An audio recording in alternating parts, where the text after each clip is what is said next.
Guys, it's Ben with Vassar Village Salvage LLC, eBay Power Seller here for tips, education, and where we come from and where we going and what we do. Just here to pass out some friendly tips as long as, I don't freeze to death in my eBay Palace warehouse, now the shop. Um, yeah, so just share some tips with you. I know I've been a little not so verbal and not so online lately. I've been very busy as usual, trying to buy the world supply of chainsaws. Yeah, you can actually see the breath as I'm the steam as I'm talking because I didn't really decide to turn on the heat source in the eBay warehouse palace, so. It's kind of chilly in here, and it's one of those things where you're like, I'll just start it for a few minutes, and then I'm gonna go back inside. It's a snow day, it's sleeting outside, it's nasty, the world's kind of shut down. We had President's Day yesterday, really screwed everything up. So yeah, we're getting slammed with orders, we're getting slammed with purchases. It's crazy, guys. So first big tip with anything, with whatever you sell. um you'll kind of tweak it and you'll kind of figure out what it is you want to sell. Whatever it is, whether it's, Gucci, whether it's shoes, whether it's broken TVs, whether it's broken Game Boys, whatever it is that you want to sell. You can have the yard sale birdshot approach. We still kind of do, but we've kind of honed in, so to speak, on what our passion is, what our drive is, what our desire is. And everybody as a reseller who wants to do this full time, you're eventually going to kind of run into that. Like, I don't want to sell t-shirts that are Harley Davidson every day, all day. Like, that's so boring. Like, or I could care less about this, or I got to go to a thrift store and I got to find more of this, or whatever it is. Maybe the thrill of the hunt is draining for you. Maybe it's dealing nonstop with a failed postal system. Whatever it is, whatever that aspect is, you're eventually going to it's going to have a pile of negatives. I was really crazy about car parts. I still have not put car parts to bed. I still want to do something with that. I just don't know what yet. My time to income to, cost ratio for car parts was nowhere near close to what chainsaws are, vintage chainsaws. So, we have sold, all kinds of things. We've sold with our online wholesale experience with liquidation.com. We're selling vitamins right now. Not a whole lot. I would consider them filler items, but definitely still doing okay. When there's not a chainsaw collection to purchase, we went actually last weekend so far as to go to upstate New York to purchase a collection. We're starting to kind of run out, but we've also started new avenues that have brought more stuff to us. So sourcing can be a problem for me, and that's something I worry about. I have people who rely on me for an income. I have families that kind of rely on me, people who need to pay their bills, and it's not like I can put a sign on the door that says, sorry guys, I didn't find any chainsaws this week, so there's no work. It doesn't work that way. It's a lot more responsibility being a company, I guess, if that's something you want to do and that's the direction you want to go in. There's people who are relying on you on more ways than one. So, and the money can be addictive too. So, not the IRS tax bills I just got done filling out. Very not addicting at all. So yeah, with every, going back to the IRS actually, with every dilemma or every success, you always have a small hurdle. We didn't pay in quarterly, and that's biting us in the butt. Of course, it didn't take us, it took us until about August, September to kind of take eBay seriously and like, holy, we can actually make money on here. And I always kind of knew it. It's just if you get what you put into this. If you're going to put in 5 hours a day and you're going to complain why you're not making $60,000 a year, that's your problem right there, Some days, the last month or so, I put in 8 to 9 hour days. And on the weekends, I was working every weekend until finally I had to kind of sit down, delegate your family time too. What's important to you, money is just money at the end of the day, if you're going to miss your kids growing up and stuff like that. And that's always a personal reminder to me. So That was very, I did not cue that. Somebody's sitting in a chair in Arkansas bidding on stuff. Um, so yeah, we're slammed with orders as usual. I look like a hobo. I live in Maine. It's borderline Arctic up here, you know. We have polar bears that actually roam around outside. No, not really. But so let me share with you this tiny little kind of tweak. So we're honing in. We obviously know we want to do chainsaw and chainsaw related items. We understand chainsaws. This shop is going to be never neater than what it is right now. We've, yeah, oh, yeah, let's take a look. Yeah, orders. Oh, piles of orders. Yeah, so that's as neat as our SKU system will get. More chainsaws. I could blah, blah, blah. So when we started early in this and we started really shipping out items and kind of fine tuning things, nobody teaches you this stuff. And that's the most annoying part. Like, you can listen to somebody's opinion and maybe it's just my opinion to you. When you ship, everyone says pirate ship. Everyone says, oh, I only do it through PayPal. And there's some lady in Arkansas right now who's still manually going to the post office with addresses written down. You can save so much money if you print off your own label. You can save so much money if you get a thermal label printer. They're so convenient. Little things like that. You know, I think everyone talks about thermal label printer, blah, blah, blah. When you really get big, there's you kind of fall.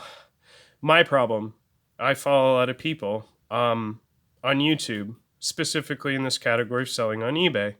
When you start to see their numbers and you start to see that your numbers are double, triple what they're doing, again, their information is still valid, but it makes you so, you've kind of outgrown your sensei, so to speak. And if you can maintain that, hats off to you.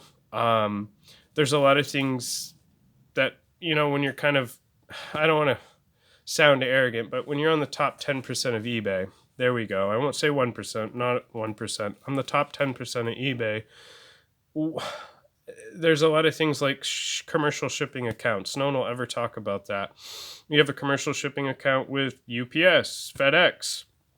So nobody told me about any of this, so I just kind of figured it out. And how much did it cost me? It cost me thousands. UPS really is horrible. Their stock's cut in half on last quarter four. They literally couldn't deliver a toaster to the next door neighbor if they wanted to. Our success rate with mailing with them was horrible. Nobody told me this, you know, and a lot of it's a preference and maybe a location thing too. But a rep just called me, and that poor rep, he got an earful and then some. So, and they seek you out sometimes, in my occurrence. Like UPS sought me out, FedEx kind of sought me out. So, you know, they kind of notice, apparently, you know, my address is mailing a bazillion packages a day. And these people still aren't, like, they don't give two hoots who you are, really, but they still want your business. FedEx, we've had little to no issues. But here's a tiny little thing that we learned, and you'll learn it in your trade, whatever it is you're selling. There's always going to be one tiny little. If you sell nothing but clothes, pirate shipping is your best bet. What you can fill in a Palmer mailbag right here, I mean, it in what they charge you versus what the post office is going to charge you, I mean, it's hands down the best thing for you. I sell chainsaws, so FedEx, UPS are really my only options. Once in a blue moon, the post office, if they can figure out where they left the tape, and if the clerk knows, you know, that they still work at a mail facility and they aren't going bankrupt. So we switched over to FedEx. I've talked about this a while ago. We switched over to FedEx, and so what's my big whatever? So we had a dilemma. FedEx has never really screwed up anything as big as UPS. They lost one package out of thousands. I mean, that's a great success rate, hands down right there. But they have probably the last few weeks of quarter four for us, they were not dropping off. They were dropping the chainsaws off, and they were the bars. We'd sell the bars and the chains. They would poke through the box, and they would fall out in some facility, and people were just getting the chainsaws without the bars and chains. We refunded, I don't know, probably a couple $1,000s worth of product. So also open up a different avenue for us. So you're like, well, what's the different avenue? Some of our bars and chains, we were selling a $20 chainsaw, and the bars and chains were worth $100. And overall, we were taking, it was costing us money, and we found a better way to sell a chainsaw than just to sell it all together. Also saves on shipping, kind of. We can now market bars and chains to a completely different category who aren't interested in chainsaws, who just want bars and chains. We're also squeezing a lot more dollars out of a chainsaw than we were before. So how do we ship them? I'm glad you asked. Because the post office, I bag on them a lot, but the post office's insurance claims are very straightforward. FedEx and UPS will fight you every inch of the way. The post office 9 times out of 10 is going to side with you. 9 times out of 10, no questions asked. Here's a check. Have a nice day. Is it tedious? Yes, it's tedious, but it's not an instant denial from FedEx or UPS or just over and over. Like, you didn't fill out box 43 and all you want is your $13.50 back. So it's like, well, the heck with all this, So we send out our bars. Most of our bars will fit in these boxes, these large flat rate boxes. So far, we've had a pretty good success. So do you just throw the bars right into the boxes? No, we don't. This is what this is a good example. I'm sorry, guys, the place is a mess. This is a great example of, we cellophane them, we wrap them all up. Some have chains. I have a whole bunch of orders. So I was laying them all out so I could see the SKU. You can see the SKU. It's really straightforward. And this is how we wrap them all up. These are really heavy for those of you who are watching my videos and could give two hoots less about a chainsaw. Those are really heavy. So we do wrap them up. They can't be any dead space. Whether you're mailing a TV, chainsaws, sometimes vintage clothing. You cannot have any dead space in what you're sending, or the package is going to fall apart. Rule number 2. What's rule number 1? I don't know. Make it up, guys. But yeah. So that's your kind of friendly tip. Whatever it is, you're going to figure out your niche. Whatever your niche is, whatever your interest is, whatever your drive is. Maybe it's selling 18th century literature, first edition, second edition.